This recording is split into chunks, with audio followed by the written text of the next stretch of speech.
السلام علیکم ورحمۃ اللہ وبرکاتہ. کیا حال ہے سب کا؟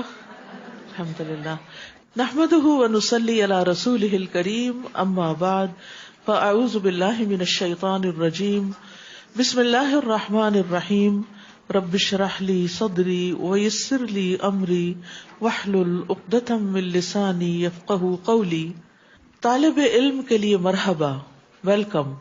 صفوان بن اسال کہتے ہیں کہ میں نبی صلی اللہ علیہ وسلم کی خدمت میں حاضر ہوا اور آپ صلی اللہ علیہ وسلم اس وقت مسجد میں سرخ چادر سے سہارا لیے ہوئے تشریف رکھتے تھے. بس میں نے عرض کیا، یا رسول اللہ، میں طلب علم کے لیے حاضر ہوا ہوں. یعنی میں نے اپنے آنے کا مقصد بتایا. رسول اللہ صلی اللہ علیہ وسلم نے فرمایا، مرحبا ہے طالب علم کے لیے، ویلکم. بے شک طالب علم کو فرشتے اپنے پروں سے ڈھک لیتے ہیں اور ایک دوسرے پر ہجوم کرتے ہیں یہاں تک کہ آسمانی دنیا تک پہنچ جاتے ہیں اس چیز کی محبت کی وجہ سے جس کو وہ طلب کرتا ہے. یعنی جب انسان کے دل میں علم حاصل کرنے کی محبت ہوتی ہے تو اس کی وجہ سے اس کو فوری طور پر یہ فائدے حاصل ہو جاتے ہیں. تو اس لیے جب ہم یہاں پر آئیں تو ہماری واحد نیت یہی ہونی چاہیے کہ ہم اپنے علم میں اضافہ کرنے جا رہے ہیں، اپنے علم کو تر و تازہ کرنے جا رہے ہیں، اور اللہ سبحانہ تعالیٰ نے اس کام پر جو ہمیں وعدے کر رکھے ہیں ان کا شوق رکھتے ہیں اور اس کی امید رکھتے ہیں. اللہ تعالیٰ ہم سب کو یہ عطا فرمائے. 18واں پارہ. اعوذ باللہ من الشیطان الرجیم. بسم اللہ الرحمن الرحیم. قد افلح المؤمنون الذین هم فی صلاتهم خاشعون والذین هم عن اللغو معرضون والذین هم للزکاة فاعلون. شروع کرتی ہوں اللہ کے نام سے جو بے انتہا مہربان نہایت رحم فرمانے والا ہے. قد افلح المؤمنون، ایماندار لوگ کامیاب ہو گئے، ایمان والے کامیاب ہو گئے. ایمان والوں کے لیے کون سی کامیابی ہے؟ جنت کی کامیابی ہے. ان کا آخری ٹھکانہ، ان کی ہمیشہ کی زندگی بہت مزے میں ہوگی. نبی صلی اللہ علیہ وسلم نے فرمایا، اللہ تبارک و تعالی نے جنت کو پیدا کیا. تعمیر کا انداز یہ تھا کہ ایک اینٹ سونے کی تھی، ایک اینٹ چاندی کی تھی اور گارا کستوری کا تھا. پھر اللہ تعالیٰ نے اسے کہا کلام کر، یعنی بات کرو. تو اس نے کہا قد افلح المؤمنون، یقیناً کامیاب ہو گئے مومن. فرشتوں نے کہا اے جنت تیرے لیے خوشخبری ہو، تو بادشاہوں کا ٹھکانہ ہے. یعنی ایک شخص دنیا میں اگر انتہائی غربت اور قسم پرسی کے عالم میں بھی زندگی بسر کر رہا ہے لیکن اس کے اندر ایمان ہے اور ایمان والوں کی خصوصیات ہیں تو جنت اس کے لیے ہے اور جنت میں وہ بادشاہوں کی طرح رہے گا. کون ہے یہ ایمان والے؟ الذین هم فی صلاتهم خاشعون، وہ جو اپنی نمازوں میں خشوع اختیار کرتے ہیں، عاجزی اختیار کرتے ہیں. خشوع ایسی کیفیت کا نام ہے کہ انسان کے دل کے اندر عاجزی اور انکساری کا احساس ہو کہ میں اپنے رب کے سامنے کھڑا ہوں، اور اس وجہ سے اس کے سارے اعضاء بھی پرسکون ہو. یعنی اندر بھی سکون ہو اور باہر بھی سکون ہو. خشوع میں عام طور پر یہ سمجھا جاتا ہے کہ شاید بہت روتے ہوئے نماز پڑھنا خشوع ہے. رونا ہی خشوع نہیں، وہ بھی ایک پارٹ ہے، لیکن اصل چیز ہے دل کا حاضر ہونا، دل کا متوجہ ہونا اور اعضاء کا پرسکون ہونا. ایک چیز باطن سے تعلق رکھتی ہے اور ایک ظاہر سے تعلق رکھتی ہے. ظاہر میں انسان حرکتیں کثیر نہ کرے، بار بار چیزوں کو ادھر ادھر نہ کرے. مثلاً بعض لوگ نماز میں روتے ہیں تو اپنے ساتھ ٹیشو رکھ لیتے، تو میں نے دیکھا ہے کہ وہ ٹیشو کو ہاتھ میں پکڑ کے نماز پڑھ رہے ہوتے ہیں. یہ اس کے خلاف ہے. اور اسی طرح دو ہاتھوں سے حرکت نہ کریں. جیسے کوئی چیز اگر آپ کو مجبوراً اٹھانی پڑی، رکھنی پڑی، ٹیشو بھی لینا پڑا تو اس کو دو ہاتھوں سے نہ کھولیں. یعنی بس جس طرح ہے ایک ہاتھ سے ہی استعمال کریں. پھر اسی طرح بار بار کپڑے سنوارنا، آگے پیچھے کرنا، آگے اگر چادر پہ نماز پڑھے تو اس کی کریزیں درست کرنا، یہ ساری چیزیں خشوع کے خلاف ہیں. خشوع میں بھرپور توجہ اللہ سبحانہ تعالیٰ کی طرف رہنی چاہیے، یعنی دل نماز میں متوجہ ہو اور جو کچھ ہم کہہ رہے ہوں ذہنی طور پر بھی حاضر ہوں، اور اس بات کا احساس غالب رہے کہ میں اللہ رب العزت کے سامنے کھڑا ہوں اور اپنے رب سے سرگوشیاں کر رہا ہوں۔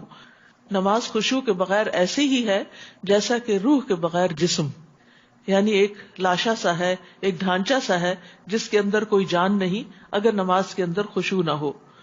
تو انسان کے سارے اعضاء میں خشوع ہونا چاہیے انکلوڈنگ ہز ہارٹ، یعنی دل کا خشوع یہ ہے کہ انسان اللہ کی طرف متوجہ ہو، ہاتھ پاؤں کا خشوع یہ ہے کہ انسان اپنی حرکتوں کو کم رکھے۔ جو خشوع سے نماز پڑھتا ہے اس سے اللہ کا وعدہ ہے کہ اللہ تعالیٰ اس کی بخشش فرمائے گا، اور جو ایسا نہیں کرے گا اس کے لیے اللہ کا کوئی وعدہ نہیں، اگر چاہے تو بخش دے، اگر چاہے تو عذاب دے۔ خشوع جنت کو واجب کرنے والا عمل ہے۔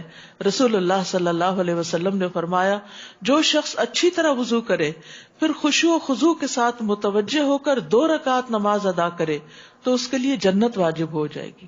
یعنی یہ اگرچہ بہت مشکل کام ہے لیکن جو اس کے کرنے میں کامیاب ہو جائے وہ پھر کامیاب ہے۔ نماز کا اجر خشوع کے حساب سے ہی ملتا ہے۔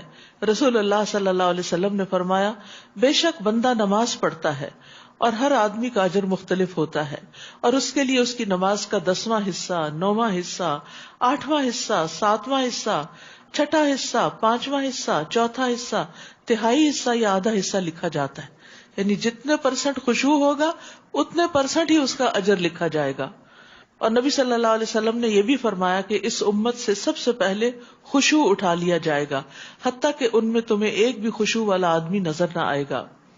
تو اب اس کے لیے کیا کرنا چاہیے؟ انسان کو نماز کی طرف آنے سے پہلے نیت کرنی چاہیے کہ میں نے اطمینان کے ساتھ اللہ تعالیٰ کے حضور حاضر ہونا ہے، اور نماز کے دوران بھی بار بار اپنے آپ کو سکون کی طرف لانا ہے۔ جلدی نماز نہیں پڑھنی، جلدی کی نماز سکون کے بغیر نماز خشوع والی نماز نہیں ہوتی۔ اپنے نفس کو یہ یاد دلانا بار بار کہ تم کس کے حضور کھڑے ہو، کس سے سرگوشی کر رہے ہو۔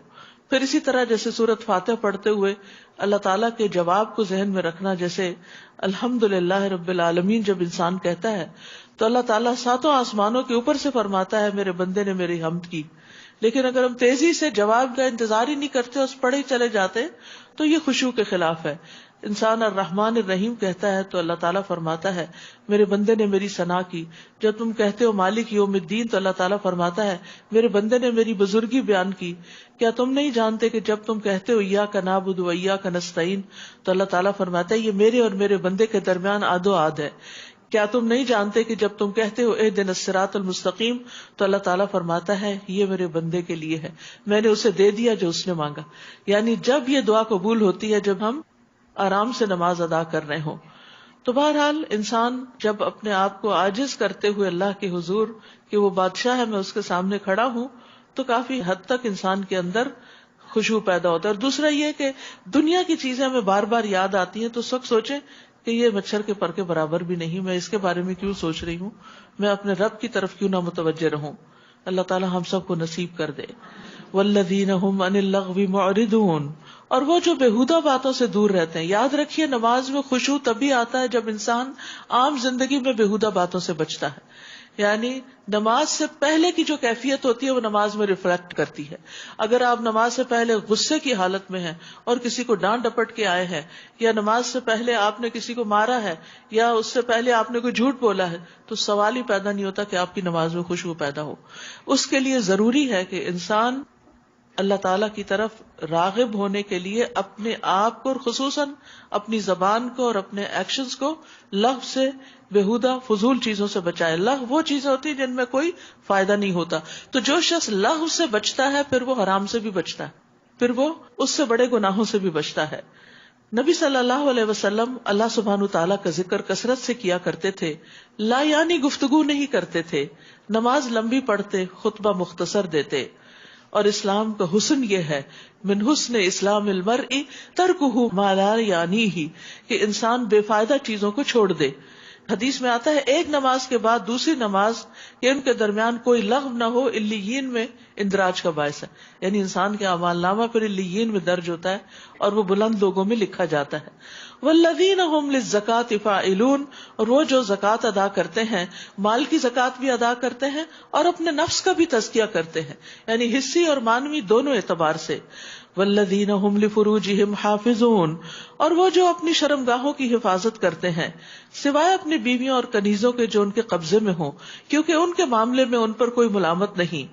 البتہ ان کے سوا جو کوئی اور ذریعہ چاہے تو ایسے ہی لوگ حد سے بڑھنے والے ہیں. اور جو اپنی امانتوں اور اپنے عہد و پیمان کا پاس رکھتے ہیں. امانت اور عہد و پیمان، بار بار قرآن مجید میں عہد کا ذکر آتا ہے، جس سے اندازہ کر سکتے ہیں آپ کہ کتنا اہم ہے اپنی کمٹمنٹس کو نبھانا. کہ امانت اور عہد ہر اس کام کا مجموعہ ہے جو انسان اپنے ذمے لے لیتا ہے. یعنی کوئی بھی ڈیوٹی، کوئی بھی وعدہ، کوئی بھی بات جو آپ مان جاتے ہیں کہ ہاں میں کروں گا، خواہ وہ دین کا ہو یا دنیا کا. یہ نہیں کہ صرف دین کے کام میں کمٹمنٹ ہو اور دنیا کے کام آپ ایسے ویسے ہی کریں، نہیں، خواہ دین کا ہو یا دنیا کا ہو، قول ہو یا فعل ہو. اور یہ کہ لوگوں کے ساتھ مل جل کے رہتے ہوئے جو وعدے کیے جاتے ہیں یا ایک کانٹریکٹس ہوتے ہیں، جیسے شادی بھی ایک کانٹریکٹ ہے، وہ بھی ایک عہد ہے کہ شوہر بیوی اس بات کا عہد کرتے ہیں کہ ہم ایک دوسرے کے حقوق ادا کریں گے. تو ان تمام چیزوں کو پوری طرح ادا کرنا چاہیے، تب انسان جنت میں جانے کا اہل ہوتا ہے. کیونکہ یہ ساری خوبیاں اس کی بتائی جا رہی ہیں کہ جو جنت میں جانے والے ہیں. والذین هم علی صلواتہم یحافظون، اور وہ جو اپنی نمازوں پر محافظت کرتے ہیں. نمازوں کی حفاظت کا مطلب کیا ہے؟ کہ ان کو وقت پر ان کی شرائط کے ساتھ ادا کرتے ہیں. اب آپ دیکھیے کہ شروع میں بھی اور آخر میں بھی نماز کا ذکر کیا گیا. تو نماز کے آغاز میں خشوع کا ذکر ہے اور اختتام میں حفاظت کا ذکر ہے. یعنی عاجزی کے ساتھ نماز میں داخل ہوتے ہیں، ساری شرائط پوری کرتے ہوئے نماز ادا کر کے اس سے فارغ ہوتے ہیں. رسول اللہ صلی اللہ علیہ وسلم نے فرمایا 5 باتیں ہیں جو ان کو ایمان کے ساتھ بجا لایا جنت میں داخل ہوگا. جس نے 5 نمازوں کی حفاظت کی، ان کے وضو، رکوع اور سجود اور اوقات کے ساتھ، تو حفاظت میں یہ ساری چیزیں آتی ہیں. پھر رمضان کے روزے رکھے، بیت اللہ کا حج کیا، زاد راہ کی طاقت اگر ہو تو، اور خوش دلی کے ساتھ زکوٰۃ دی، تو ایسا شخص پھر جنت کا وارث ہے. اولئک ھم الوارثون، یہی لوگ ایسے وارث ہیں. الذین یرثون الفردوس ھم فیہا خالدون، جو فردوس کے مالک ہوں گے اور اس میں وہ ہمیشہ رہیں گے. تو یہ جتنی بھی صفات ہیں یہ واجبی صفات ہیں، جنت الفردوس میں داخل ہونے کے لیے لازمی صفات ہیں. یہ چوائس کی بات نہیں، آپشن نہیں ہے کہ آپ چاہیں تو یہ اپنا لیں اور چاہیں تو نہ. یہ آپ کے اندر لازمی طور پر ہونی چاہیے، کیونکہ جنت صرف مستحب کاموں سے ہی حاصل نہیں ہو سکتی کہ ہم اپنی پسند کے پک اینڈ چوز کر کے جو ایزی کام ہے وہ کر لیں اور ہم کہیں ہم بہت نیک ہیں اور فرائض چھوڑ دیں. تو ان سارے فرائض کا ادا کرنا ضروری ہے، جس میں انسان کی ذاتی حیا اور پھر اللہ تعالیٰ کے ساتھ حیا اور پھر اللہ کے آگے جھکنا اور تزکیے کے اوپر عمل کرنا، یہ ساری چیزیں ضروری ہیں. اور ہم نے انسان کو مٹی کے سط سے پیدا کیا. سط سے مطلب یہ کہ پوری زمین کی جو مٹی ہے اس کا خلاصہ جو تھا اس سے آدم علیہ السلام پیدا ہوئے تھے، جن کی اولاد میں پھر کالے، گورے اور ہر طرح کی رنگ و نسل کے لوگ شامل ہو گئے. تو یہ سط سے مراد پورا خلاصہ ہے.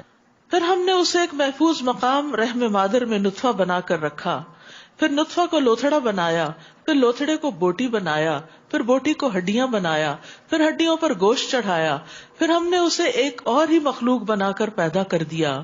بس بڑا بابرکت ہے اللہ جو سب بنانے والوں سے بہتر بنانے والا ہے. یعنی آدم علیہ السلام کی تخلیق کے بعد پھر انسان کی تخلیق کے یہ مراحل ہیں جن کا یہاں پر ذکر کیا گیا ہے کہ نطفہ اور پھر علقہ اور پھر مضغہ اور پھر ہڈیاں اور پھر ہڈیوں پہ گوشت. یہ سب کچھ ماں کے پیٹ کے اندر اللہ کی قدرت کے ساتھ انجام پاتا ہے. ثم انکم بعد ذلک لمیتون، پھر اس کے بعد تمہیں ضرور مرنا ہوگا، پھر یقیناً تم قیامت کے دن دوبارہ اٹھائے جاؤ گے. یعنی موت زندگی کا اختتام نہیں ہے، ابھی سفر جاری ہے، ابھی مرنے کے بعد پھر اٹھنا ہے. اور ہم نے تمہارے اوپر 7 طبقے آسمانوں کے پیدا کیے اور ہم اپنی مخلوق سے غافل نہیں. نیز ہم نے آسمان سے ایک خاص مقدار میں پانی اتارا جسے ہم نے زمین میں ٹھہرا دیا، اور بلا شبہ ہم اس کو لے جانے پہ بھی قادر ہیں، سارا ہی اڑا دیں اور زمین کی گہرائیوں میں اتار دے کہ کوئی وہاں سے حاصل ہی نہ کر سکے. تو اللہ سبحانہ وتعالیٰ نے پانی کو ضرورت کے مطابق اتارا ہے، اور ہر سال جو بارش ہوتی ہے وہ خاص مقدار کے ساتھ ہوتی ہے، نہ اس میں کمی ہوتی ہے نہ اضافہ ہوتا ہے. اگر زیادہ ہو جائے تو آبادیاں تباہ ہو کے رہ جائیں، کم ہو جائے تو تباہی ہو جائے قحط اور فاقے کے ساتھ. تو یہ بھی اللہ تعالیٰ کی ایک نعمت ہے، اللہ کی رحمت ہے، اس کی قدرت کی علامت ہے کہ اس نے پانی کا یہ کنٹرول اپنے ہاتھ میں رکھا ہوا ہے. پھر ہم نے اس پانی سے کھجوروں اور انگوروں کے باغ پیدا کیے جن سے تمہیں بہت سے پھل حاصل ہوتے ہیں اور انہیں تم کھاتے ہو. اور اسی پانی سے طور سینا سے ایک درخت اگتا ہے جو روغن لیے ہوئے اگتا ہے. زیتون کے درخت کی طرف اشارہ ہے جس کا تیل بہت فائدہ مند ہے اور کھانے والوں کو سالن کا کام دیتا ہے. یعنی زیتون اور زیتون کا تیل دونوں ہی اگر اس تیل میں ڈپ کر کے کھائیں تو بالکل ایسے ہی ہے جیسے آپ کوئی کری کھا رہے ہوں. وَإِنَّ لَكُمْ فِي الْأَنْعَامِ لَعِبْرَةً، نیز تمہارے لیے چوپایوں میں بھی عبرت کا سامان ہے. جو کچھ ان کے پیٹوں میں ہوتا ہے اس میں سے ایک چیز دودھ ہم تمہیں پلاتے ہیں، اور ان سے تمہیں اور بھی بہت سے فوائد حاصل ہوتے ہیں، اور ان میں سے بعض کو تم کھاتے بھی ہو. وَعَلَيْهَا، ان چوپایوں پر، وَعَلَى الْفُلْكِ تُحْمَلُونَ، اور کشتیوں پر تم سوار بھی ہوا کرتے ہو. یعنی اللہ تعالیٰ نے دوہرے دوہرے فائدے تمہارے لیے رکھے کہ یہ جانور تمہارے لیے جہاں کھانے پینے کا سامان فراہم کرتے ہیں، گوشت اور دودھ، وہاں تمہاری سواری کے بھی کام آتے ہیں، جیسے اونٹ ہے، بیل ہے. وَلَقَدْ أَرْسَلْنَا نُوحًا إِلَىٰ قَوْمِهِ، ہم نے نوح علیہ السلام کو اس کی قوم کی طرف بھیجا تو اس نے کہا، اے میری قوم، اللہ کی عبادت کرو جس کے بغیر تمہارا کوئی الہ نہیں. کیا تم ڈرتے نہیں؟ اس کی قوم کے جن سرداروں نے ماننے سے انکار کیا تھا وہ کہنے لگے، یہ تو ہمارے ہی جیسا انسان ہے جو چاہتا ہے کہ تم پر برتری حاصل کرے، اور اگر اللہ چاہتا تو فرشتے نازل کرتا. یہ بات تو ہم نے اپنے آباء و اجداد کے وقتوں میں کبھی سنی ہی نہیں. یعنی من گھڑت باتیں، یعنی وہ بات نہیں ماننی جو پیغمبر خود بتا رہے ہیں اور خود سے ہی ان کے بارے میں آراء قائم کر لی. وہ تو ایسا آدمی ہے جسے جنون لاحق ہو گیا ہے، لہذا کچھ مدت اور انتظار کرو، شاید کہ وہ ٹھیک ہو جائے. انہی کی بات میں کنٹراڈکشن ہے. یعنی پہلے بتا رہے ہیں کہ وہ تو یہ بھی چاہتا ہے اور یہ بھی چاہتا ہے اور یہ بھی چاہتا ہے، اس کا مطلب بہت سمارٹ انسان ہے جو اپنے لیے بہت سی چیزیں چاہتا ہے، اور پھر خود ہی جھٹلا رہے ہیں کہ اس کو تو جنون لاحق ہے. تو جسے جنون لاحق ہو وہ اتنی سمجھداری کے فیصلے تو نہیں کرتا. نوح علیہ السلام نے دعا کی، رب انصرنی بما کذبون، اے میرے رب، ان لوگوں نے جو مجھے جھٹلایا ہے اس پر تو میری مدد فرما. تب ہم نے نوح کی طرف وحی کی کہ ہماری نگرانی میں اور ہماری ہدایات کے مطابق ایک کشتی بناؤ. پھر جب عذاب کے لیے ہمارا حکم آ جائے اور تنور ابلنے لگے تو ہر قسم کے جوڑے سے 2 نر اور مادہ اس کشتی میں بٹھا لینا، اور اپنے گھر والوں کو بھی سوائے ان کے جن کے خلاف پہلے فیصلہ صادر ہو چکا، اور جن لوگوں نے ظلم کیا ہے ان کے بارے میں مجھ سے بات نہ کرنا، کیونکہ وہ غرق ہو کر ہی رہیں گے. پھر جب تم اور جو تمہارے ہمراہ ہوں کشتی میں جم کر بیٹھ جاؤ تو کہنا، سب تعریف اللہ کے لیے ہے جس نے ہمیں ظالم لوگوں سے نجات دی. الحمدللہ الذی نجانا من القوم الظالمین. تو دشمن کے نقصان پہنچنے سے سلامتی ملنے پر بھی اللہ کا شکر ادا کرنا چاہیے. وَقُلْ رَبِّ أَنزِلْنِي مُنزَلًا مُبَارَكًا وَأَنْتَ خَيْرُ الْمُنزِلِينَ. اور یہ بھی کہنا، میرے رب مجھے برکت والی جگہ اتار. یعنی ہم اپنا گھر بار سب کچھ چھوڑ کے تو جا رہے ہیں ایک نامعلوم منزل کی طرف، جہاں جا کر ہماری کشتی ٹکے، وہ جگہ اور وہ ٹھکانہ بھی ہمارے لیے بابرکت ہو جائے، اور تو سب سے بہتر اتارنے والا ہے. تو یہ منزل پر اترتے وقت کی دعا ہے. آپ کسی جگہ ٹریول کر کے جائیں، مثلا یہاں پر آتے ہیں، داخل ہوتے وقت یہ پڑھ سکتے ہیں. کسی بھی نئی جگہ پر جب آپ جاتے ہیں، ایون اپنے گھر بھی جاتے ہیں تو برکت کی دعا کر سکتے ہیں. ان فی ذلک لآیات وان کنا لمبتلین. اس واقعے میں کئی نشانیاں ہیں اور آزمائش تو ہم کر کے ہی رہتے ہیں. پھر ان کے بعد ہم نے ایک اور نسل کو پیدا کیا، اس کا نام یہاں نہیں لیا گیا، لیکن آپ کے بعد جو بھی قومیں آئیں ان کی طرف اشارہ ہے. تو ان کی طرف انہی میں سے ایک رسول بھیجا جس نے انہیں کہا کہ اللہ کی عبادت کرو جس کے سوا تمہارا کوئی الہ نہیں. کیا تم ڈرتے نہیں؟ اور اس کی قوم کے جن سرداروں نے اس دعوت کو ماننے سے انکار کیا اور آخرت کی ملاقات کو جھٹلایا، اور جنہیں ہم نے دنیا کی زندگی میں عیش و آرام دے رکھا تھا، کہنے لگے، یہ تمہارے ہی جیسا ایک انسان ہے، وہی کچھ کھاتا ہے جو تم کھاتے ہو، اور پیتا بھی وہی کچھ ہے جو تم پیتے ہو، اور اگر تم نے اپنے ہی جیسے ایک آدمی کی اطاعت کر لی تو پھر تم خسارے میں رہو گے۔ اب انہیں شیطان نے ایک اور بات سجھا دی کہ چونکہ تمہارے جیسا انسان ہے اس لیے اس کی بات نہ مانو۔ حالانکہ زندگی میں انسان بہت مقامات پر ہر چیز صرف اپنی مرضی سے نہیں کرتا۔ مثلاً آپ بیمار ہیں تو کس کی بات مانتے ہیں؟ ڈاکٹر کی بات مانتے ہیں۔ اسی طرح مختلف طرح کے لوگ جن کو اللہ نے علم دے رکھا ہوتا ہے، جب آپ کو اس کے مطابق کوئی حاجت پیش آتی ہے تو اس سے مشورہ لیتے۔ اب تو آپ دیکھیں کنسلٹنسی کی کتنی فیس ہے، اور یہ باقاعدہ ایک پیشہ بن گیا ہے کہ لوگوں کو مختلف کاموں میں، جابز میں، پروفیشنز میں بہتر کرنے کا، بزنس میں بہتر کرنے کا مشورہ دینا، اور اس مشورے کی بڑی قیمت ہوتی۔ تو اسی طرح جس پر اللہ کی طرف سے وحی آتی ہو، انسان اسی کی بات کو نہ مانے، یہ کہہ کر ایک فضول سی دلیل دے کے کہ چونکہ یہ تمہاری طرح کا کھانا پینا کرتا ہے اس لیے اس کی بات مت سنو، اور اگر تم نے اپنے ہی جیسے ایک آدمی کی اطاعت کر لی تو پھر تم خسارے میں ہی رہے۔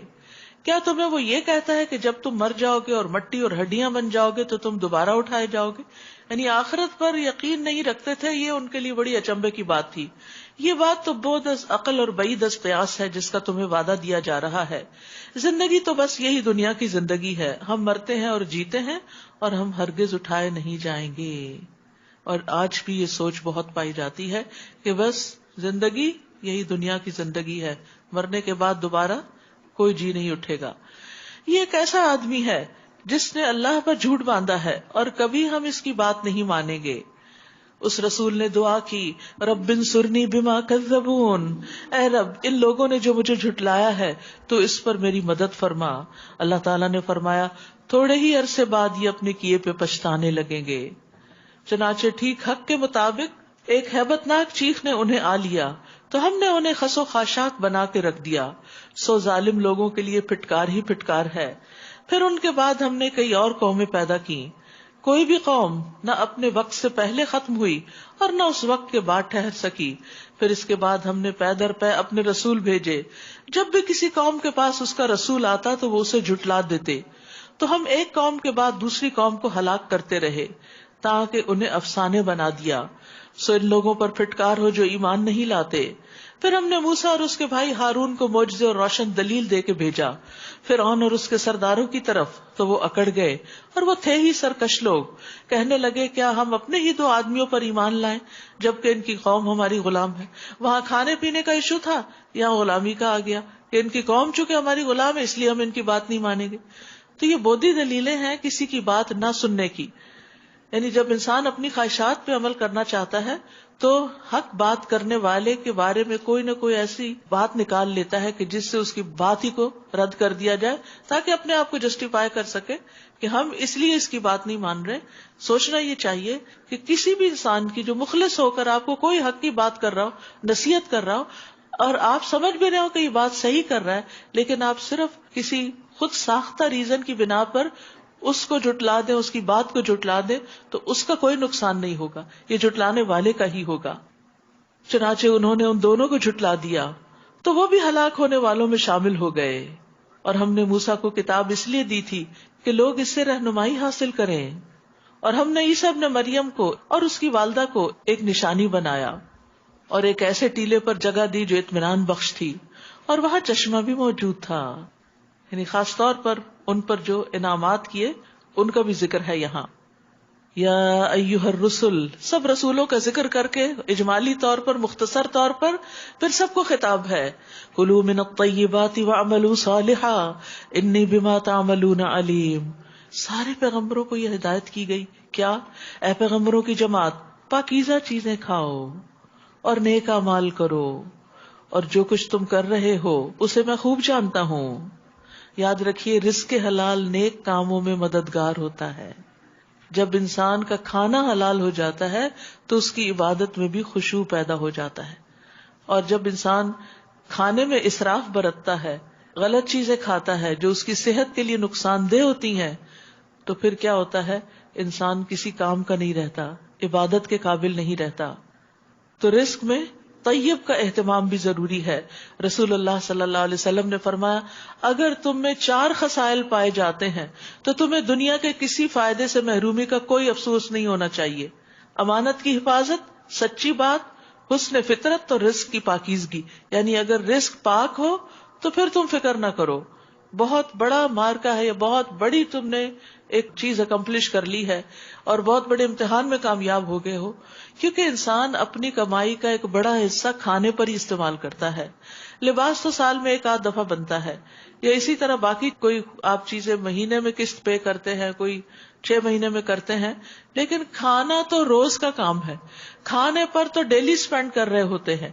تو جس شخص کا کھانا پاک ہو گیا اس کی باقی زندگی بھی اچھی ہو جائے گی. صحابہ کرام ہر ممکن حد تک حرام چیز سے بچتے تھے.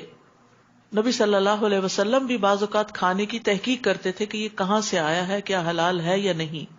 وَإِنَّ هَذِهِ أُمَّتُكُمْ أُمَّةً وَاحِدَةً وَأَنَا رَبُّكُمْ فَاتَّقُونِ، اور یہ تمہاری امت ایک ہی امت ہے اور میں تمہارا رب ہوں، لہٰذا مجھی سے ڈرو. پھر لوگوں نے اپنے دین کے کام کو آپس میں ٹکڑے ٹکڑے کر لیا. ہر گروہ کے پاس جو کچھ ہے وہ اس میں مگن ہے، یعنی پک اینڈ چوز کر کے اپنی مرضی اور پسند کی چیزیں اختیار کر لی اور اس پر راضی اور خوش ہو گئے. لہٰذا ان کا قصہ چھوڑو کہ وہ ایک خاص وقت تک اپنی اس مدہوشی میں پڑے رہیں. کیا وہ یہ خیال کرتے ہیں کہ ہم جو انہیں مال اور اولاد دیے جا رہے ہیں تو ہم انہیں بھلائیاں دینے میں جلدی کر رہے ہیں؟ معاملہ یوں نہیں، بلکہ اصل بات کا انہیں شعور ہی نہیں.